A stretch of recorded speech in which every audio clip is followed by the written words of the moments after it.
Le liquide amniotique. Le liquide amniotique, c'est le liquide dans lequel baigne le fœtus en intra-utérin. Le volume maximal, c'est entre 800 à 1000 millilitres. Ce liquide, il protège le fœtus durant toute la grossesse. Il le protège contre les traumatismes externes. On a un rôle antibactérien. Protection contre les traumatismes et contre les infections. Une expansion à la mobilité fœtale. Expansion de la cavité, mobilité fœtale. Et lorsqu'on a un oligoamnios, donc نقص في la quantité de liquide amniotique, on n'a pas d'espace pour faire ces mouvements. Le bébé a des déformations du membre et anomalies de la musculature. Le liquide amniotique aussi, il constitue l'arbre respiratoire de l'appareil digestif.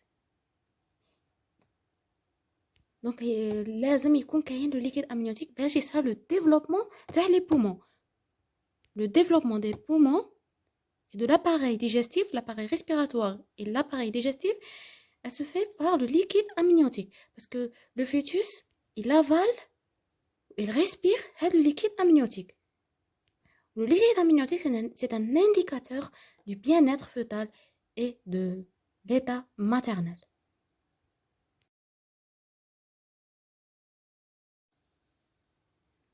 La physiologie. On a deux périodes. Donc, la physiologie, on voit la production de ce liquide amniotique, l'origine du liquide amniotique. La physiologie, on a deux périodes. Donc, l'origine, chaque période, ماشي كيف كيف. On a avant 20 semaines d'aménorrhée, puis après les 20 semaines d'aménorrhée. Avant les 20 semaines d'aménorrhée, le fœtus, on a absence de l'épiderme. Mais on a la peau, pas de peau. Donc, on a beaucoup de muqueuse. Donc, la peau de fœtal, elle est non kératinisée. Et là, on a transsudation. Transsudation à travers de l'épiderme fœtal. Le liquide amniotique, il provient de la circulation du fœtus par transsudation. Parce que la peau, elle est non kératinisée avant les 20 semaines d'aménorrhée. Donc, on a la première origine fœtale du fœtus. Maintenant, aussi, origine maternelle. Passage depuis la circulation maternelle à travers les membranes et le placenta. Il est probable ce passage. Donc, on a origine du fœtus, origine maternelle avant les 20 semaines d'aménorrhée. Puis, après les 20 semaines d'aménorrhée, on a la kératinisation de la peau. C'est bon, la peau a kératinisé. Pas de transsudation. Après 20 semaines d'aménorrhée, pas de transsudation. Donc, le liquide amniotique minier, il provient du liquide amniotique à partir des mictions fœtales, par les pipis du fœtus. Donc, par les mictions fœtales, par les sécrétions trachéales, et par les membranes aussi. C'est surtout par les mictions du fœtus. Maintenant, c'est la production du liquide amniotique. Mais le fœtus ما غاديش يقعد غير يدير production. لازم يكون عندنا un équilibre. Il faut qu'il y ait un équilibre entre les entrées et les sorties. Donc, il y a la production du liquide amniotique, la résorption. La résorption, elle se fait par déglutition. Entre 200 à 1500 déglutition du liquide amniotique. Et par voie transmembranaire. هادو les mécanismes de résorption. Pas d'échange cutané qui me connaît. Parce que la peau est kératinisée. C'est bon. Les échanges cutanés ne sont plus possibles après les 20 semaines d'aménorrhée. Donc, avant les 20 semaines d'aménorrhée, le liquide amniotique provient à partir de la peau, par transsudation, ou par le passage depuis la circulation maternelle. Origine fœtus, par la peau ou maternelle. Après les 20 semaines d'aménorrhée, c'est bon, on a kératinisation de la peau. Pas de transsudation. On a production du liquide amniotique par les mictions du fœtus, par les sécrétions trachéales et par les membranes. Et en même temps, on a la résorption par les déglutitions et par voie transmembranaire. Le cours on voit les anomalies du liquide amniotique. Donc, il y a un excès du liquide amniotique. Bzaf du liquide amniotique. Donc, par exemple, quand on a un problème de déglutition. Problème de déglutition, le fœtus malgré des reproductions, production, ou on a un problème de déglutition. Donc, c'est pour ça qu'on a un excès de liquide. Ou là, qu'on a un نقص في le liquide, oligoamnios. Qu'on a un problème de l'émission, problème rénal, les reins du fœtus. Ou on parle d'hydramnios. Hydramnios, on parle d'hydramnios lorsque la quantité de liquide est supérieure ou égale à 2 litres. Supérieure ou égale à 2 litres. Et on parle d'oligoamnios lorsque la quantité du liquide amniotique est inférieure à 250 millilitres. C'est l'oligoamnios. ولازم les membranes يكونوا intactes. لازم يكونش عندنا rupture prématurée des membranes, sinon c'est pas un oligoamnios. L'examen paraclinique qui nous permet de confirmer le diagnostic, est-ce qu'on a une hydramnios ou la oligomnios, la quantité de liquide normale, c'est l'échographie. L'échographie, elle confirme le diagnostic. C'est l'examen clé, l'échographie. Pour les techniques de mesure échographique, on a deux techniques. Technique de Chamberlain et la méthode de Phelan. La technique de Chamberlain, elle mesure la dimension maximale antéro-postérieure, le diamètre ventral maximal. Le diamètre, on dit l'échographie, on a le diamètre le maximal, le plus grand diamètre. Ou les résultats, إذا لقينا inférieur à 1 cm, هنا نقولوا بلي عندنا oligomnios. إذا لقينا أكثر من 12 cm, plus de 12 cm, là c'est l'hydramnios. Et entre 2 et 8 cm, normal. Valeur normale entre 2 et 8 cm. Donc la technique de Chamberlain, inférieur à 1 cm, c'est un oligomnios. Supérieur à 12 cm, hydramnios. Donc, c'est la mesure de diamètre vertical. Et la deuxième méthode, c'est la méthode de Phelan. Cette méthode, c'est la plus fiable. On divise l'utérus, donc l'abdomen, on le divise en 4 cadrans. En 4 cadrans, où le centre, c'est l'ombilic. 4 cadrans centrés par l'ombilic. Et dans chaque cadran, on prend la partie où il y a plus de liquide. La partie où il y a plus de liquide, nous déroulera la mesure. Donc, on va la plus grande citerne verticale. Plus grande citerne. Ici.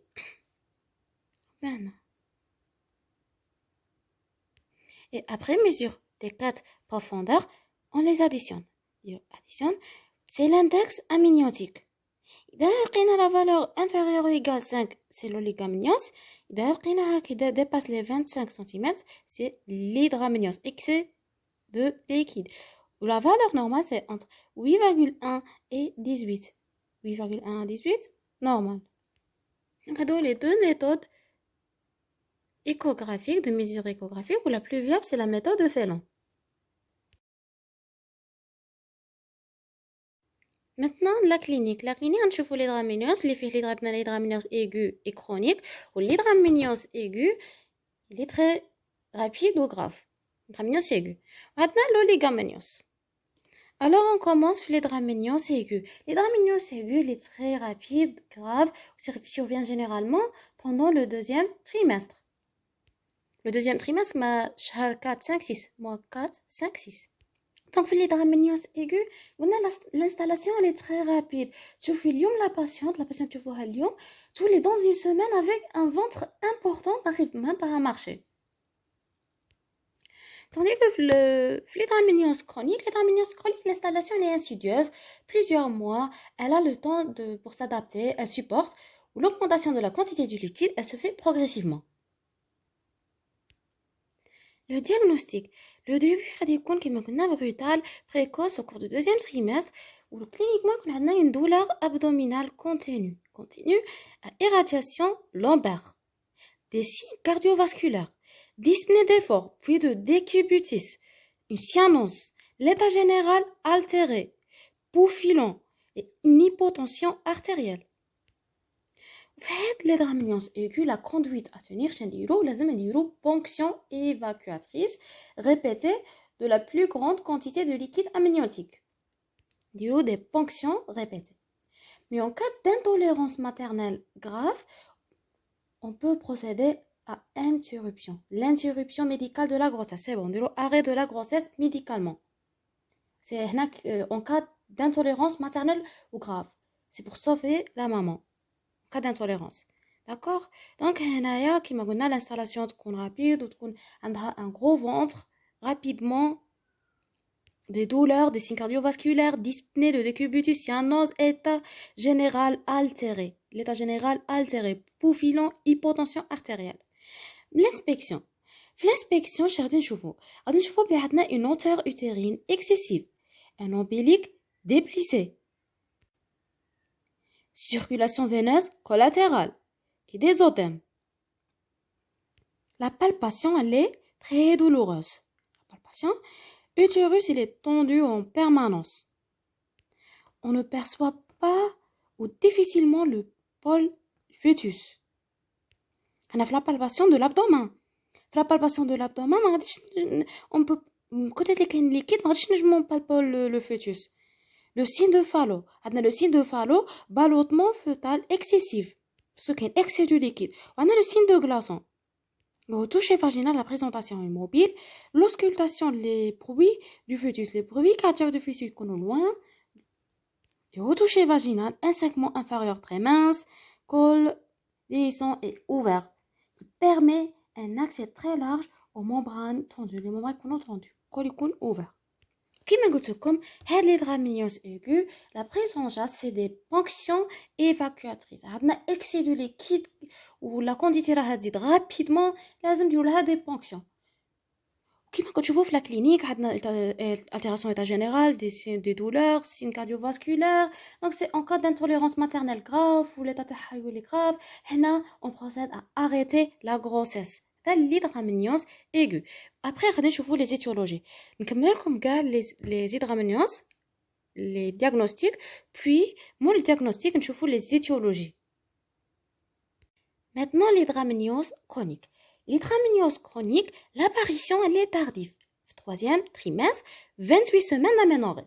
Donc, comme tu vois le calendrier, on a le premier trimestre, deuxième trimestre, on a le troisième trimestre. Le troisième trimestre, on a 32 semaines d'aménorrhée. Donc, il apparaît à 32 semaines d'aménorrhée, 7e mois.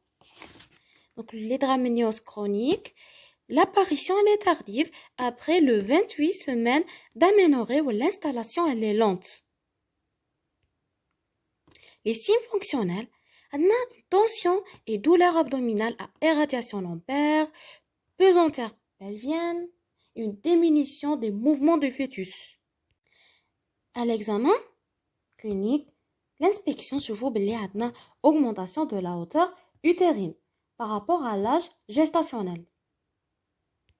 كي رانا في 7 mois كيفاش نعرفوا بلي لا hauteur utérine راها كبيره لا hauteur utérine دونك نديرو 7 رانا في 7 mois par exemple رانا في 7 mois نديرو 7 fois 4 moins 2 puis la résultat اللي نلقاوها نديرو حنا بالميزور دو لا hauteur utérine اذا لقينا لا hauteur utérine كبيره على لا résultat اللي حسبناها دونك سي elle est augmentée. عندنا le signe de glaçon, le segment inférieur يكون amplié, col ouvert, membrane tendue, poche des os bombante. Donc هادو تقراوهم في لي كور تاع accouchement normal. Donc لازم تبداو بالكور تاع l'accouchement, les présentations et tout. باش تفهموا هاد لي نوسيون. l'échographie elle confirme le diagnostic بلي دو méthodes اللي شفناهم. Chamberlain et Félin. Donc l'échographie elle confirme le diagnostic. La méthode de Félin, hydramnios, donc la valeur est supérieure à 25 cm, qui dit l'addition du plus grand diamètre, les plus grandes dimensions, addition. Donc, qui n'a 25 cm, c'est l'hydramnios.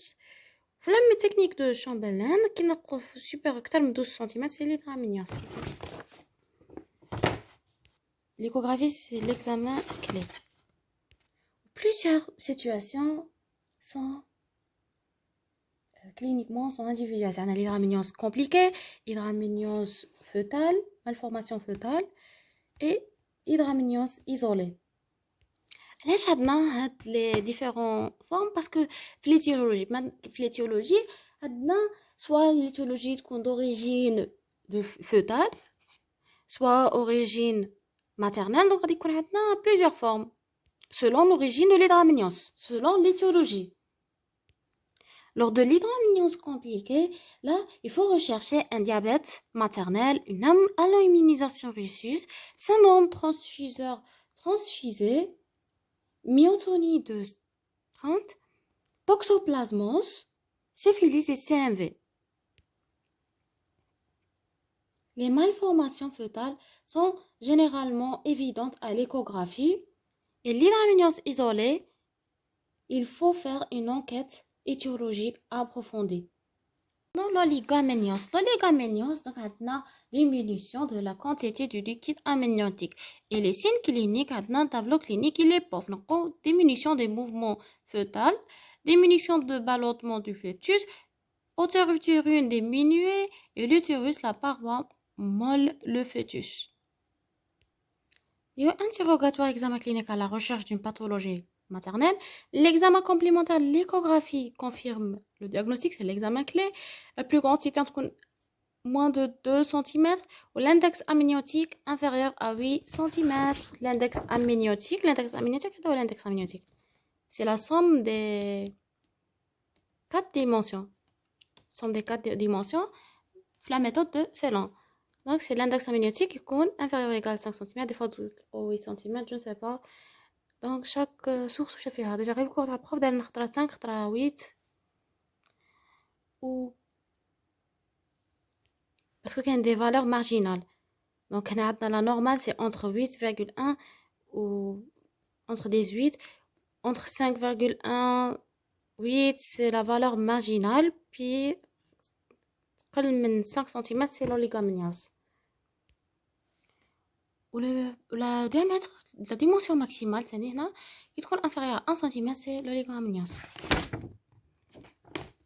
On a la plus grande, c'est inférieure à 2 cm. Il y a amniotransfusion, biologie, karyotype et exploration bio-maternelle. Exploration biologique maternelle.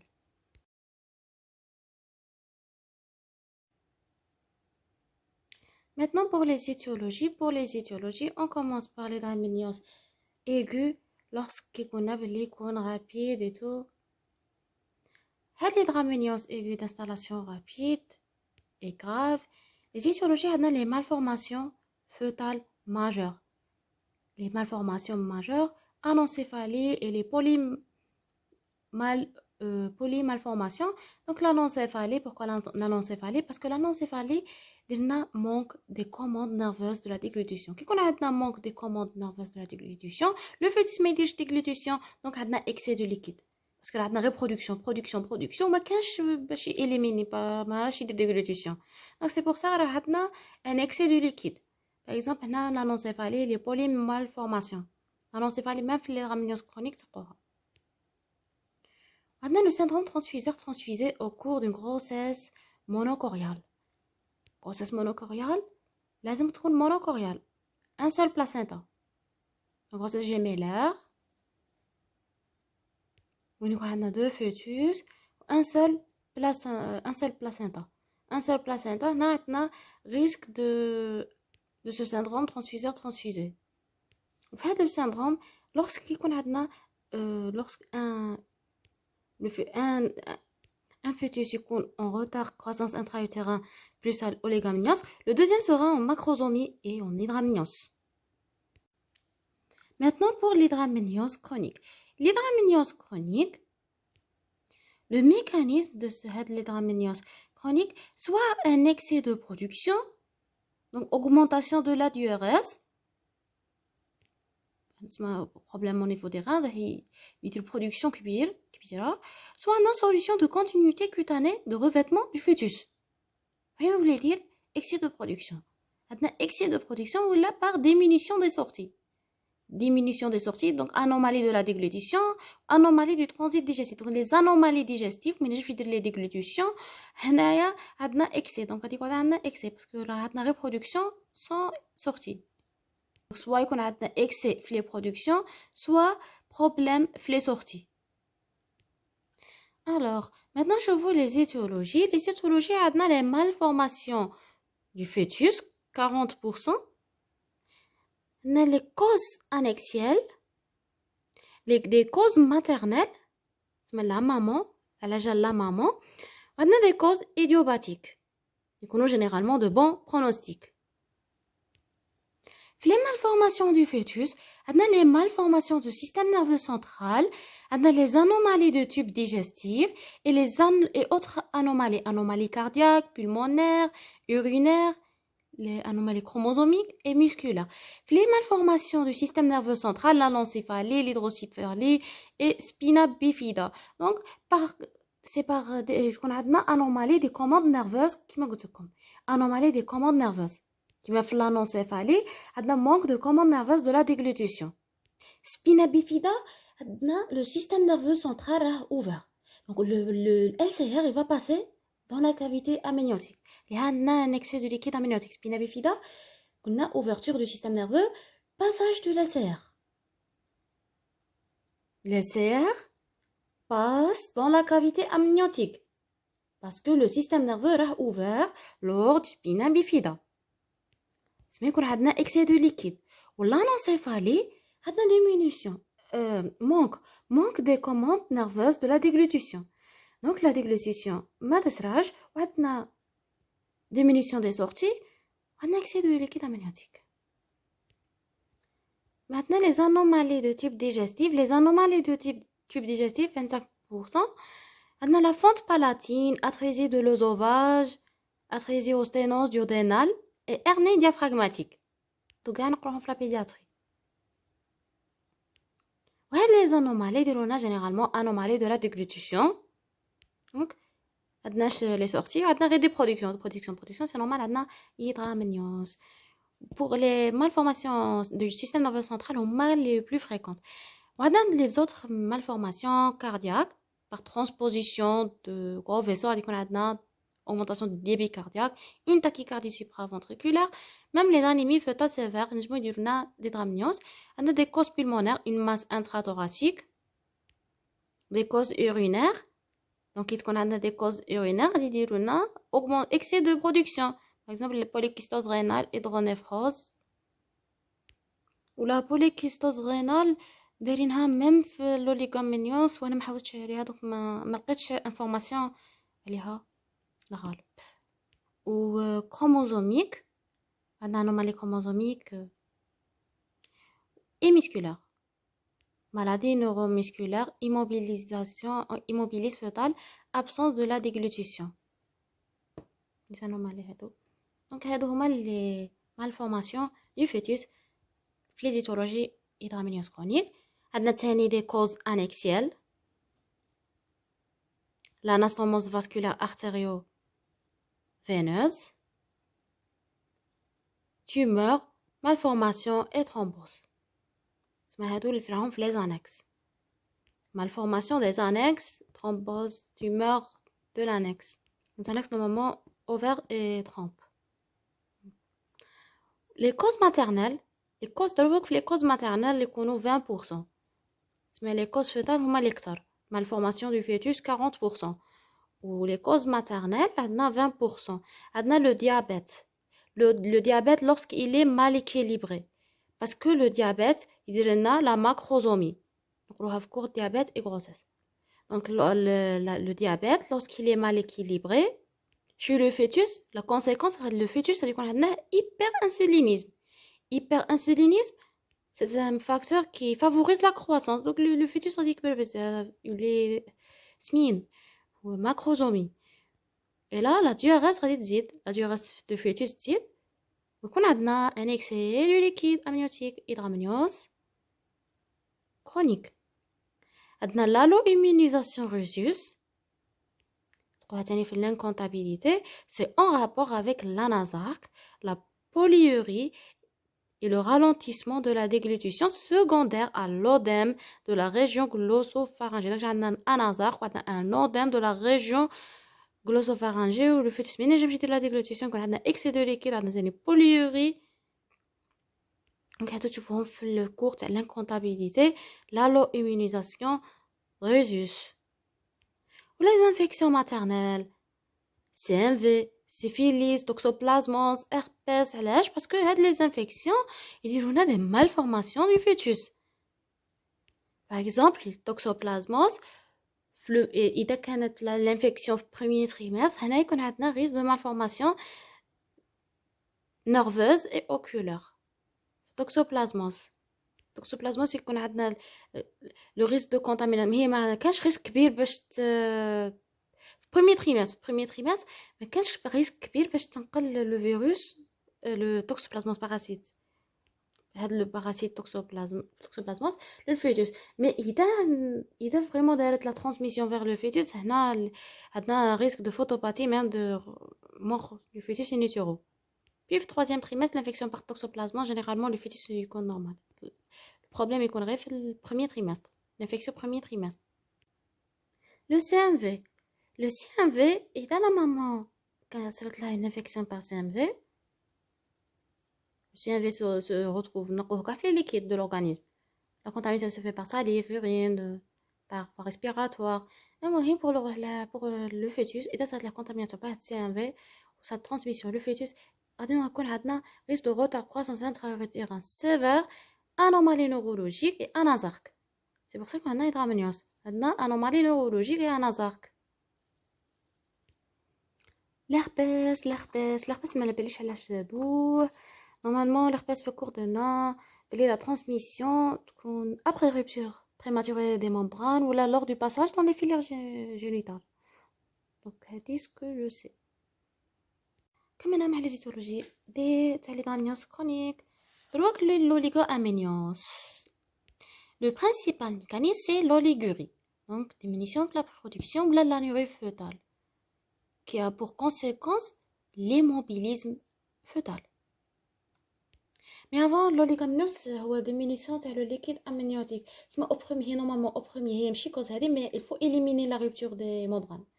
20% هي درنا هاد l'écoulement du liquide, يكون عندنا un écoulement du liquide vaginal. Donc la maman هي في الانتيروغاتوار تقول لكم بلي كان عندي écoulement du liquide vaginal. نعرفوا بلي c'est bon rupture des membranes ليها راه ما كانش le liquide amniotique.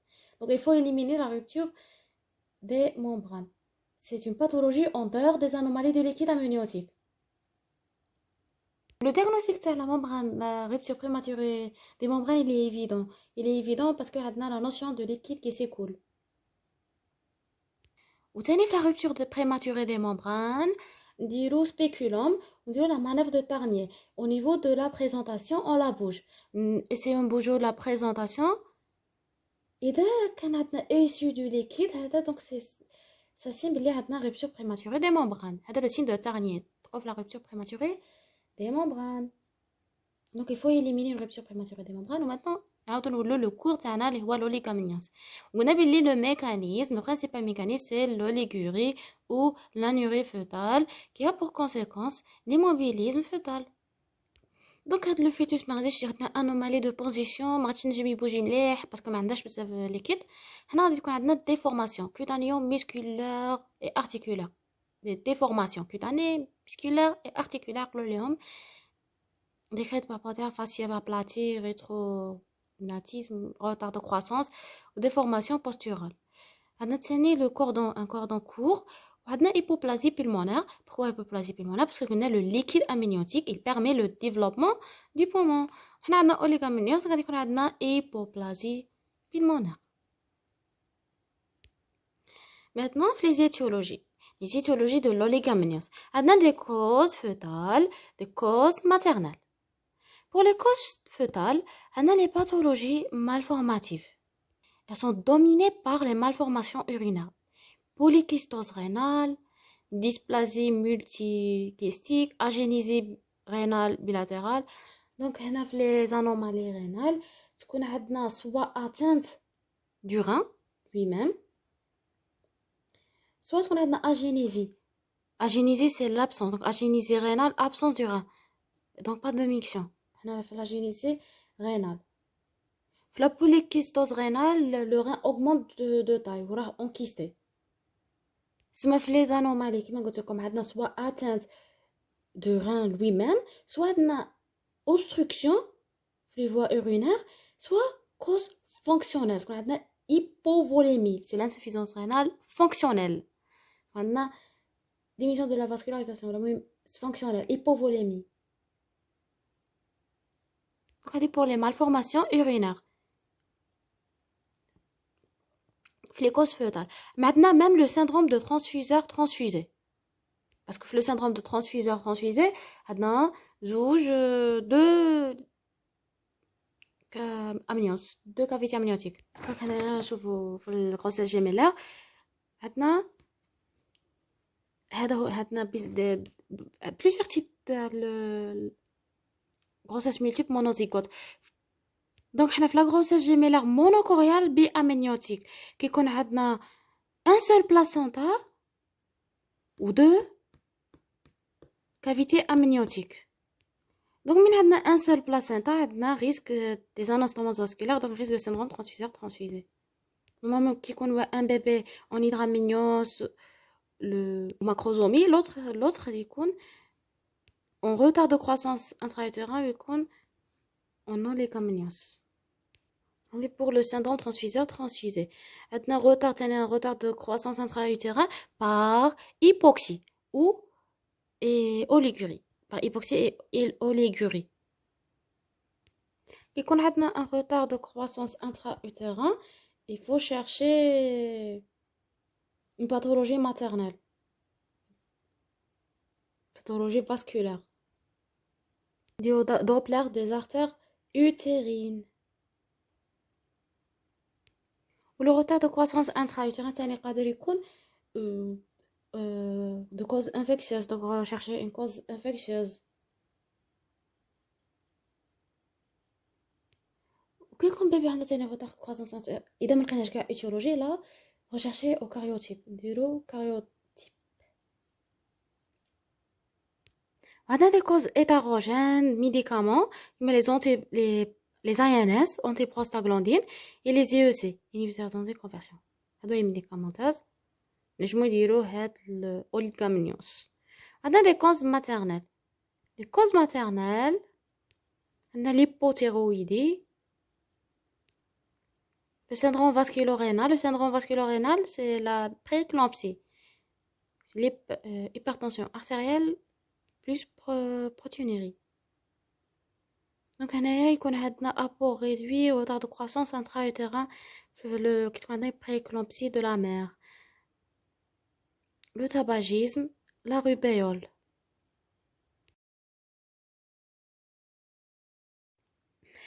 Pour le traitement de l'hydramnios chronique, au cours de la grossesse, pour l'hydramnios isolée, il y a hospitalisation et surveillance et traitement. Le traitement médical il repose sur les antiprostaglandines, les INS. Endocide 100 mg par 24 heures sans dépasser les 72 heures. On a l'hydramnios chronique, donc excès du liquide, où les antiprostaglandines, les INS, une diminution de la diurèse fœtale et la production du liquide pulmonaire. C'est la diminution de la diurèse fœtale et la diminution de la production du liquide pulmonaire. C'est هنا كي تكون عندنا origine rénale, excès de production ou la origine respiratoire, mais كي يكون عندنا anomalie de la déglutition ou la en cas d'atrésie de l'œsophage, هنا يكون inefficace هذا le traitement. يكون moins efficace. هذا le traitement il est contre-indiqué. Contre-indiqué en cas d'hydramnios modérée de plus de 34 semaines d'aménorrhée, إذا كان عندنا hydramnios avec menace d'accouchement prématuré sévère et en cas d'intolérance maternelle. هنا رانا نهضروا على l'hydramnios isolé. Le traitement antiprostaglandine, il peut provoquer une fermeture précoce du canal artériel, La fermeture précoce, elle est responsable de l'hypertension pulmonaire, insuffisance rénale transitoire, inhibition de l'agrégation plaquettaire et l'ischémie de l'intestin grêle. نديرو تاني une surveillance clinique échographique du fœtus, donc cliniquement échographie du fœtus et du volume du liquide amniotique, arrêt systématique à 34 semaines d'aménorrhée et devant une anurie ou fermeture prématurée du canal artériel de l'arrêt de la grossesse. لازم نديرو ponction évacuatrice du liquide amniotique à débit modéré 500 ml. L'autocolyse avant, pendant, après la ponction est de principe. هذا pour traitement de l'hydramnios isolé. Il faut traiter les étiologies en cause. Par exemple, la pathologie maternelle, il faut la traiter. Pour les malformations fœtales, si la malformation est incompatible avec la vie, on a la même conduite que l'hydramnios isolé.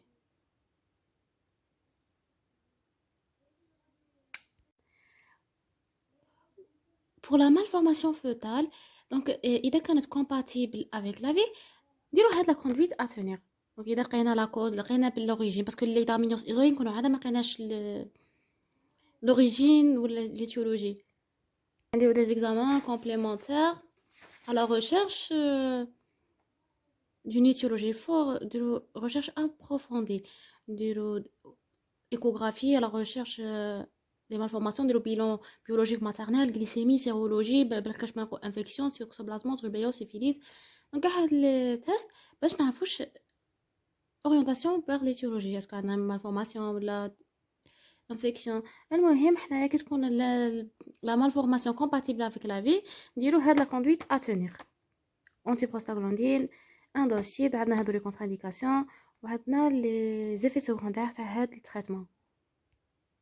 Pour l'accouchement, la voix basse. La voix basse, c'est la modalité la plus souvent retenue. Elle expose cependant à des complications. Les complications aux protudances du cordon. Donc, qui au cours de protudances du cordon, quand il permet les facteurs de risque, on a l'hydramnios, excès de liquide amniotique. Donc, on a un risque de protuberance du cordon, chute du cordon en antérieur, les présentations dystociques, HRP après évacuation trop rapide, dystocie dynamique, c'est les anomalies de contraction utérine, embolie amniotique et l'hémorragie de la délivrance par inertie utérine. Une atonie utérine.